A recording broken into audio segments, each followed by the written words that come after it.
मैं इनको पूछना चाहती हूँ, मंत्री जी कह रहे थे कि जी हरियाणा में एक गुरुद्वारा, मंत्री जी जो उस यमुनानगर में गुरुद्वारा है वो हाई कोर्ट के ऑर्डर के हिसाब से हुआ था। लेकिन मैं आपसे पूछना चाहती हूँ, बिल लेके आना है, माइनॉरिटीज का दर्द है, तो हम लोग तो सिख आर्टिकल 25B की हम उसके संशोधन कई सालों से मांग रहे हैं कि हम सिख हैं, हम हिंदू नहीं है, पर आप हमको हमारी आइडेंटिटी नहीं लेके आइए ना वो बिल, हम सब सपोर्ट करेंगे। फिर आप हम इधर गुरुद्वारों के कब्जा, जो आपने हमारे गुरुद्वारे हिस्टोरिक जो आपने डिमोलिश करते,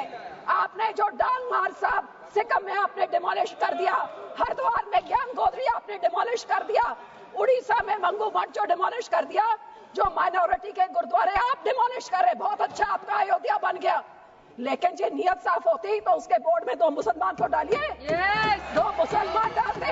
और उसके बाद फिर मुसलमानों के, ये आपका सिर्फ मुसलमानों के जमीनों के ऊपर कब्जा करने का, उनके पैसों का कब्जा करने का, जैसे आपने सिखों के संस्थाओं के ऊपर हमारा नंदेड़ साहब हजूर साहब के बोर्ड में इलेक्टेड मेंबर्स निकाल के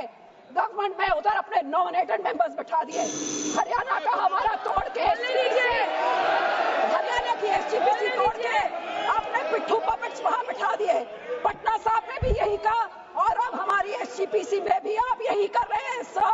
आपकी ये काली बुलडोजर वाली राजनीति, डिवाइड एंड रूल, अब मुसलमानों को इन बिचाकों भी शिया सुन्नी आगा खान उसमें डिवाइड कर रहे हैं। ऐसे काबू नहीं करते, ऐसे टुकड़े टुकड़े करें, टुकड़े टुकड़े गैंग तो आप हैं।